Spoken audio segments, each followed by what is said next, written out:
Good morning. Happy Thursday. I gotta fix my collar. Good morning. Happy Thursday. This is the 14th. Yes, this is the 14th day of July. This is season 4 of the Be Your Own Hero show, and I'm your host. I'm Sekou Wrights. HERO is an acronym that means helping everyone reaps optimism. In other words, helping others helps you. It's a reciprocal action. Again, I'm your host, Sekou Wrights. I'm a professional creative. I do a lot of different things. I'm primarily, I would say, an author, a journalist, and a writer. That said, I'm also the creator of the Hero Ministry Movement, which is my effort to uplift and inspire people in general and the unhoused community in specific. That collar drives me crazy. I think I'm just going to take the blazer off today. Anyway, join me here Monday through Friday, 8:45 a.m. Central Time. Do your math for your local time zone, and you can listen to me talk about my journey of becoming my own hero. Shout out to New Thought Media Network for allowing me the space and the opportunity to talk about my journey. And that said, meaning New Thought Media Network is a 501c3 nonprofit. Please donate to them. Your donation is tax deductible. And let me just run their ad so you can find out more ways and reasons to donate. Here we go. On behalf of everyone at New Thought Media Network, thank you for being a member of our virtual family. Your financial contributions help share the New Thought message with people from around the world. Please visit and contribute at www.ntmedia.org/donate. New Thought Media Network, come be you. And please like, share, and subscribe. Until next time, peace and blessings. Okay, shout out to New Thought Media Network once again, and let's get into it. There's a lot of things I want to talk about, so I think today is going to go fast. Sekou Hero Charity Run. Today is day 409. I've been running every day, at least a mile a day for now, 409 days in a row. And let me play today's run report. And then I've got a little bit of information about a spirit animal. Well, if you watch closely, you'll see the spirit animal. So let me know if you see it. If you see the spirit animal in the video, drop it in the chat, and then we'll talk about it. Here we go. Hero Charity Run, day 409. Feeling a lot better today. I've been running every day, at least a mile a day for now, 409 days in a row. This is the Sekou Hero Charity Run. We are on mission. We are raising money for Back on My Feet nonprofit. They help the unhoused community better their lives by teaching them how to run. Very excited about their product offerings, their service, what they do for the unhoused community. So help me, help them. My goal is $3,650, which I want to raise, which I will raise by the end of this month, July. So please go to the link in my bio and donate, or go to herocharityrun.com. That's herocharityrun.com. Let's go. Part 2, run report. I'm just trying to get my miles back up. I'm still hovering around 5K, but I'm very excited that my pace today was faster than it was yesterday. It's not fast. It's not my normal pace, but it's faster than it was yesterday. It started off really slow and then crept up. So I'm happy for that. And you guys celebrate the small wins because they give you the confidence to push for the big wins. So right now, that's what it is. I'm going to get to these miles soon. I'm getting there. I'm getting there. Hold me accountable. Later. Okay, so no spirit animal. No spirit animal. I realized as I was playing it that the spirit animal is in the other video. I'm not going to play the other video because I don't feel like I have a lot of time. So let me just explain. So today, well, often when I run, I encounter animals, especially during the pandemic. Lots of different animals. And so I've gotten in the habit of Googling the symbolism of that particular animal when I encounter it.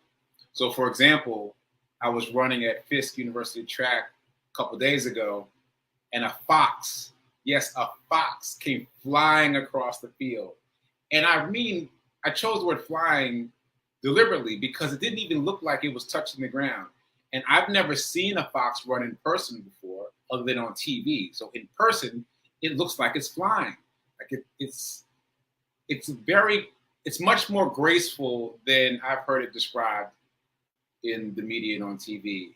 It barely looked like it was touching the ground.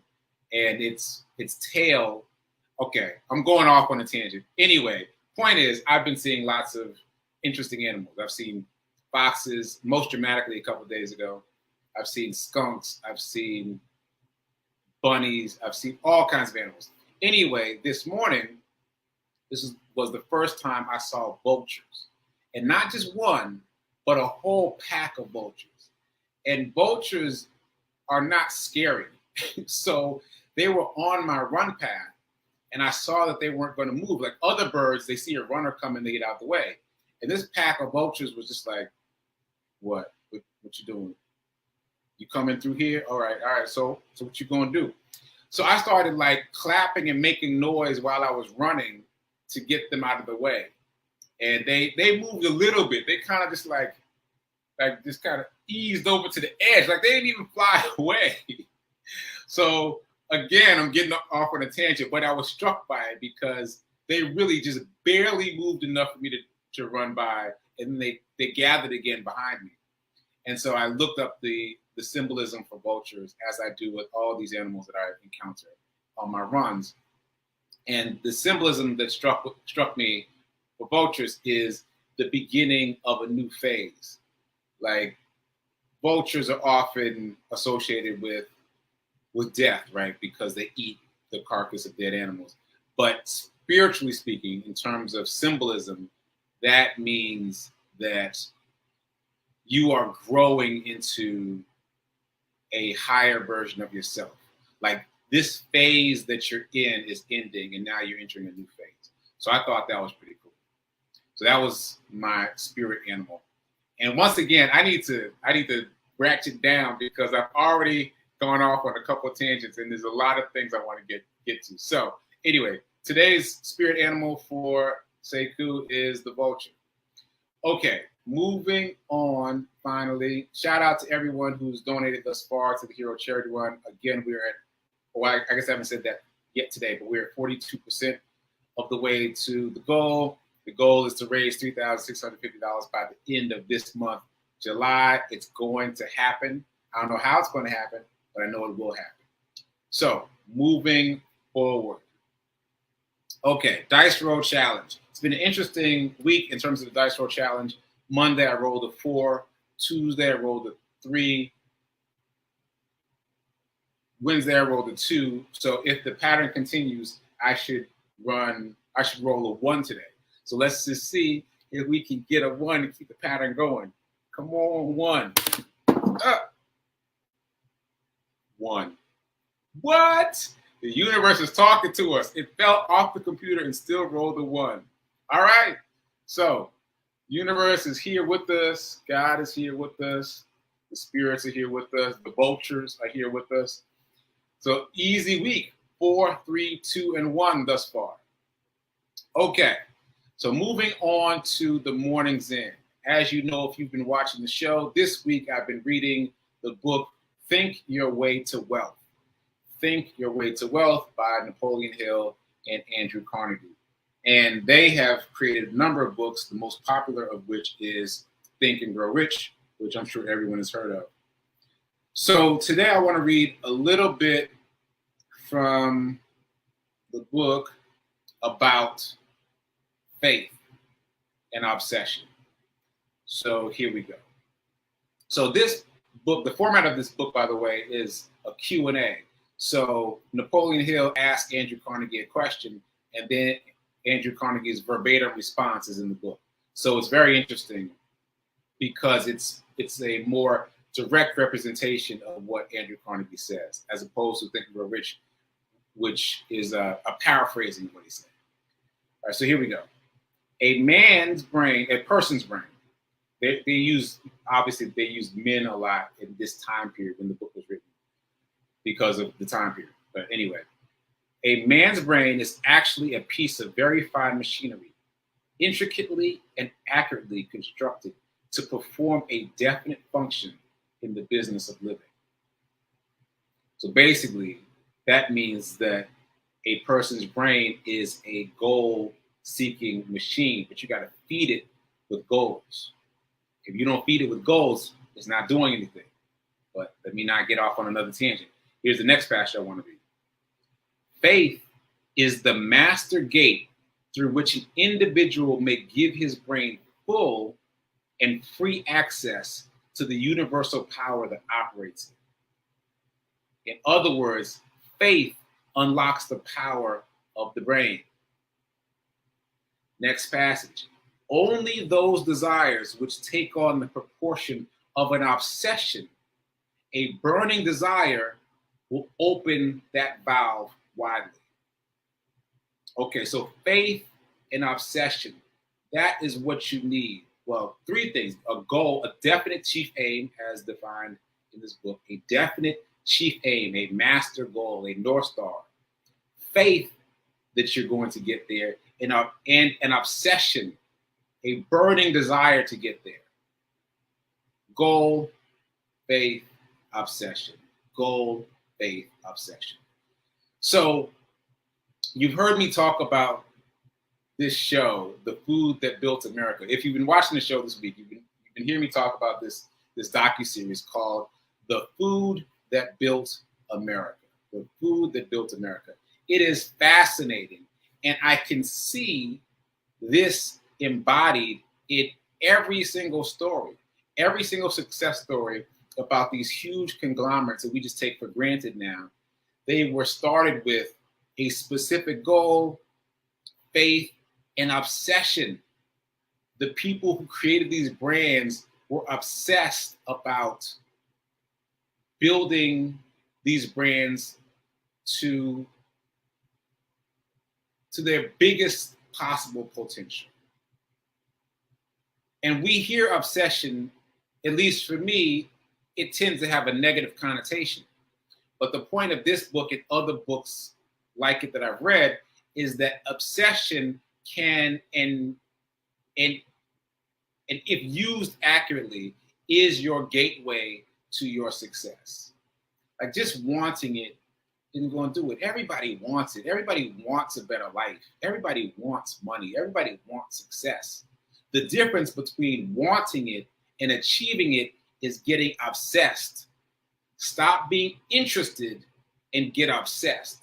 That's the difference. Moving from being interested in being rich to obsessed with being rich. And I know right now there's people, right, you're out there right now pushing back against that word. Listen, it's not my word. I'm just telling you what Carnegie and Hill and all these other people have said. They're saying that it's got to be a burning desire. It can't just be a desire like, oh, I want to be rich. Yeah, that's just a wish. You've got to back that wish with action and emotion, and then it becomes something else. I highly recommend The Food That Built America. I'm learning so much about these brands that we all know. And because we know them so well, it's easy to not think about what it took to build them. Like McDonald's is just McDonald's. But when you hear the story about how McDonald's became McDonald's, how Burger King became Burger King, how the McNuggets were invented, like you will be shocked. So go check it out. Last thing I'm going to say about this, because I keep going off on these tangents, but last thing I'm going to say about this, did you know that the McNuggets to this day are in shapes? They're in 4 shapes. To this day, there are actually 4 shapes of physical things, of items that exist in the world, not random shapes. I give you one. You find the other 3 on your own. One of them is a boot, a cowboy boot. Next time you get chicken McNuggets, if you eat chicken McNuggets, look closely. They are always produced in 4 shapes. All right, watch the show. Anyway, when you watch the show, you will see what I just read from Andrew Carnegie and Napoleon Hill exemplified. You got to have a goal. You got to have faith. And you got to have obsession to achieve the goal. Let's call it a burning desire because it sounds better, but it's the same thing. You have to have a burning desire to achieve the outcome. Okay, So all that said, I want to move on because I want to talk about money. There's so much to talk about today in terms of wealth and abundance. I am continuing to update the affirmation. So the new affirmation is this: every day, in every way, I'm getting healthier and wealthier. There's no way for the subconscious to push back against that. It's light, it's easy. Every day you're getting healthier, every day you're getting wealthier. So let's do it together. Say it with me. Every day, in every way, I'm getting healthier and wealthier. All right. I like the feeling tone of that one. Okay, just a quick reminder, if you only spend, you'll stay poor. If you only save, you'll stay middle class. You must invest to change your financial circumstances. Okay, that said, let's get into it. Yesterday was Wednesday. And you know what happened yesterday because I was talking about it all week. Yesterday, I think it's the Federal Reserve Bank, but don't quote me on that. I'm not sure who does it. But the inflation rates came out yesterday. I want to make sure I emphasize inflation rates because if you just say rates, there's lots of different kinds of rates. There's mortgage rates. There's so many different kinds of rates. So I just want to make sure that you understand that we are talking about inflation rates.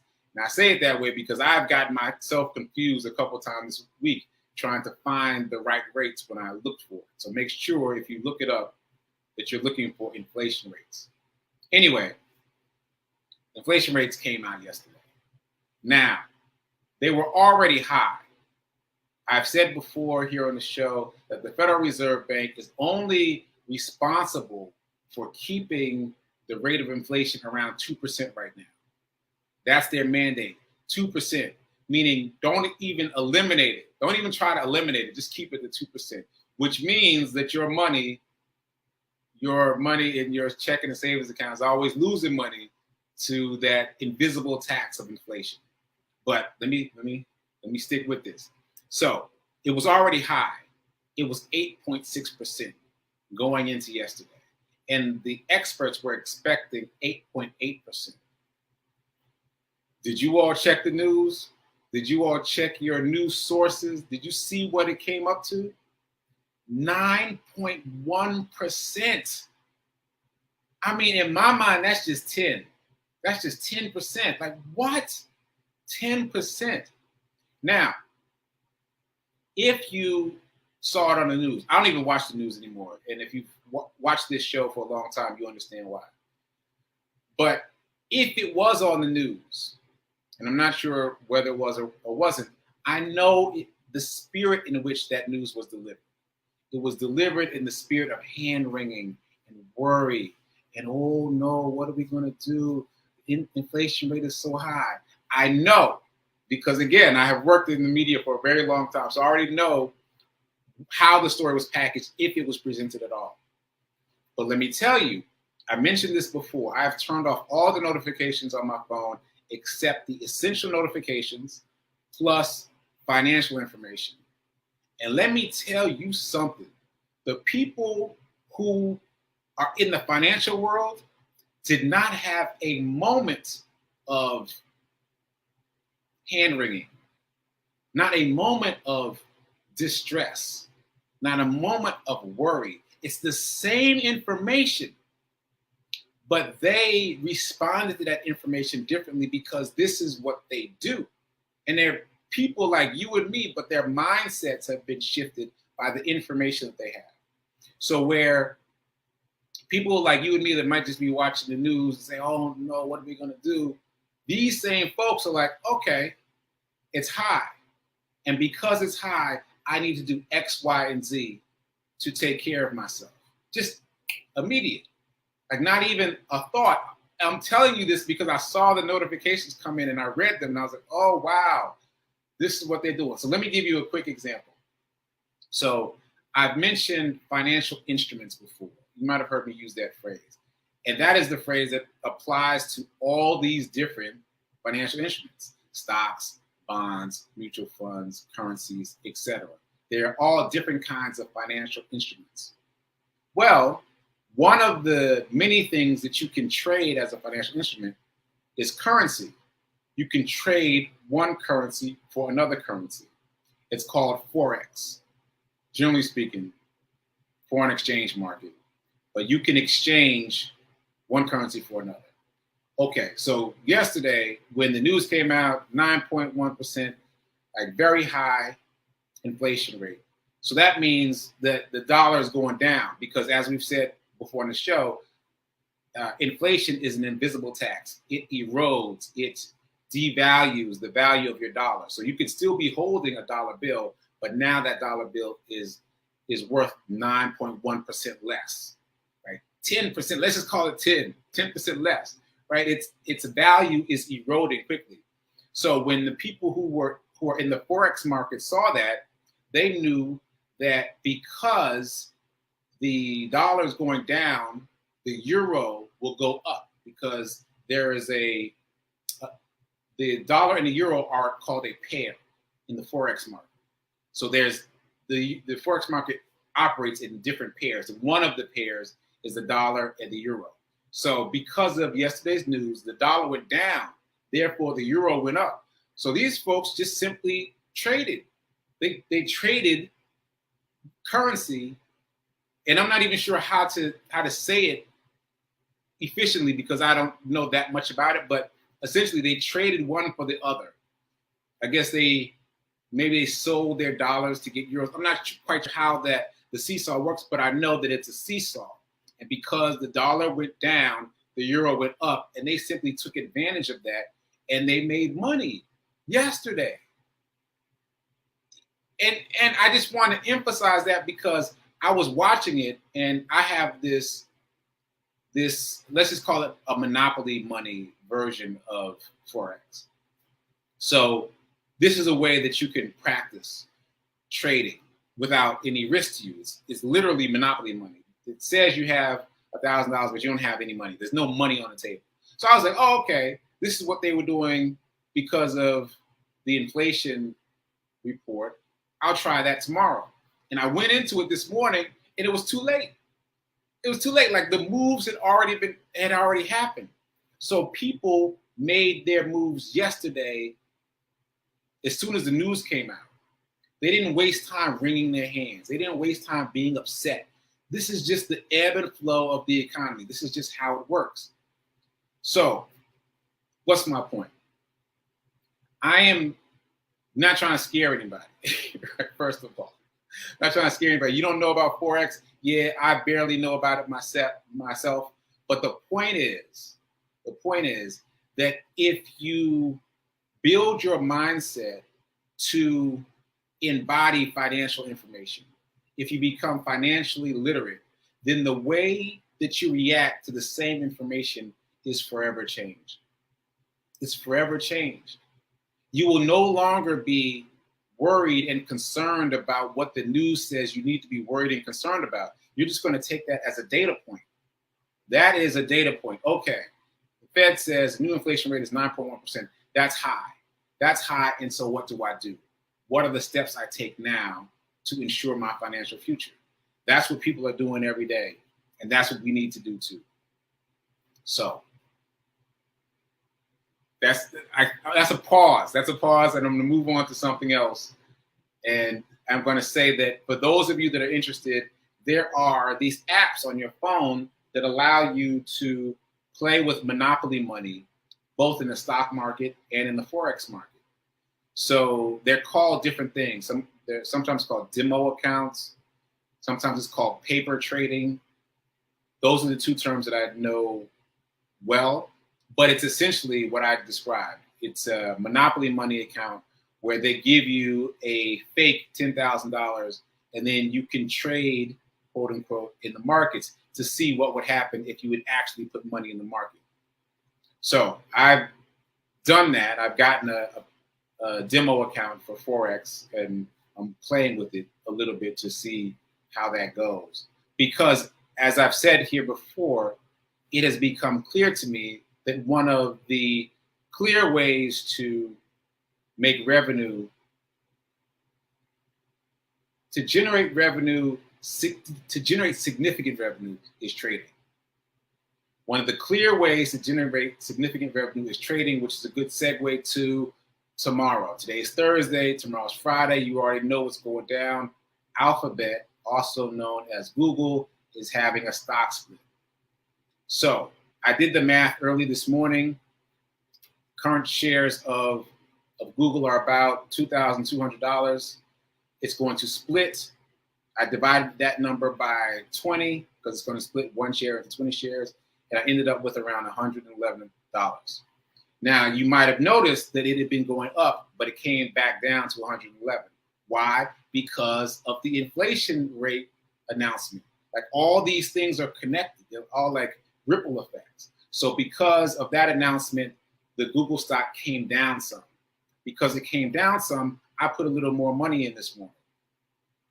It's because it's cheaper. It's on sale. Because I was buying fractional shares of Google on Cash App at about $115 per share.